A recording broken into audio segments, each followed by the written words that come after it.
quel chagrin quand une mère perd son fils bien-aimé. C'est toujours douloureux de ne plus avoir avec soi ceux qui nous ont accompagnés durant la vie.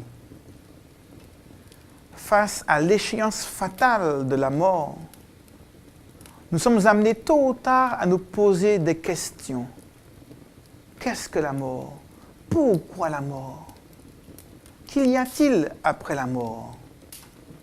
La Bible nous donne des réponses à ces questions. Mais pour comprendre la mort, il faut d'abord comprendre la vie. Dans le livre de la Genèse, au chapitre 2, la Bible nous explique que lorsque Dieu a créé l'homme, qu'il a façonné la terre et qu'ensuite, il a soufflé le souffle de vie et l'homme est devenu un être vivant.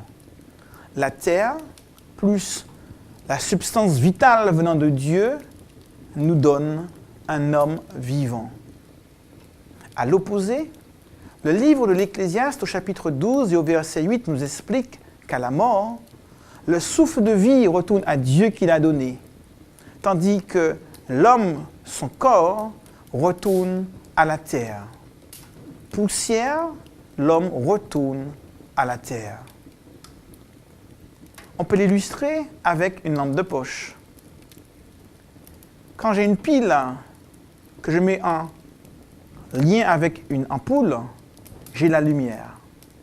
Par contre, si je sépare la pile que je range dans sa boîte et l'ampoule que je mets à côté, la lumière disparaît.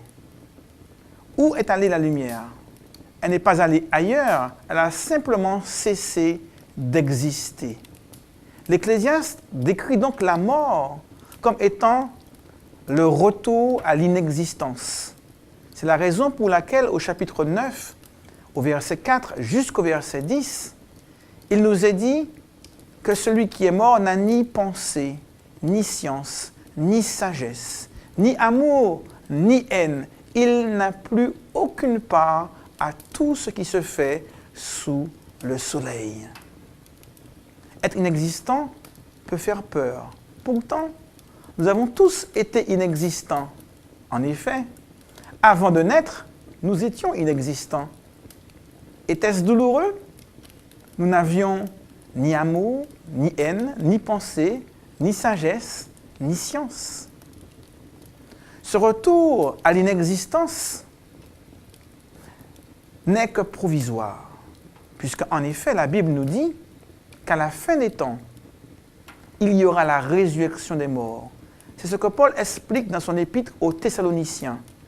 Jésus lui-même l'a dit dans Jean, au chapitre 5 et au verset 29. « Ceux qui auront fait le bien ressusciteront pour la vie éternelle.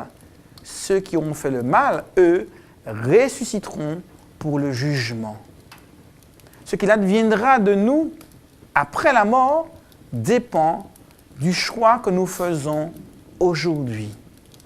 Ce choix détermine notre vie aujourd'hui, mais également au-delà même de la mort.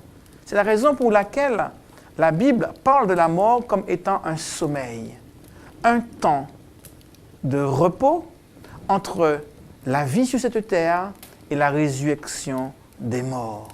Le chrétien n'a donc rien à craindre de la mort. On peut craindre la manière de mourir. On peut craindre les souffrances engendrées dans la mort, par la mort. On peut craindre la solitude de ceux qui restent vivants, tandis que leur bien-aimé s'en va. La tristesse est donc légitime. Mais la mort en elle-même n'est rien pour le chrétien, sinon qu'un retour à l'état dans lequel nous étions avant d'exister, en attendant la résurrection des morts par Jésus lui-même. C'est la raison pour laquelle Paul dira « La mort m'est un gain ». Parce qu'en tant que chrétien, que croyant convaincu, il savait que même au-delà de la mort, il y a la vie. C'est notre espérance. C'est l'espérance que la Bible nous donne pour tous ceux qui aujourd'hui sont confrontés à l'échéance fatale de la mort. Cette espérance est une espérance que nous voulons garder au plus profond de nous, Parce que nous savons que si Christ est ressuscité, c'est parce qu'il a la puissance de ressusciter tous ceux qui lui appartiennent. Et quelle joie ce sera de revoir ceux qui nous ont quittés, de les prendre dans nos bras pour rentrer dans l'éternité. Oui, la Bible nous dit qu'à ce moment-là, il n'y aura plus ni deuil, ni souffrance, ni larmes, car la mort elle-même aura disparu.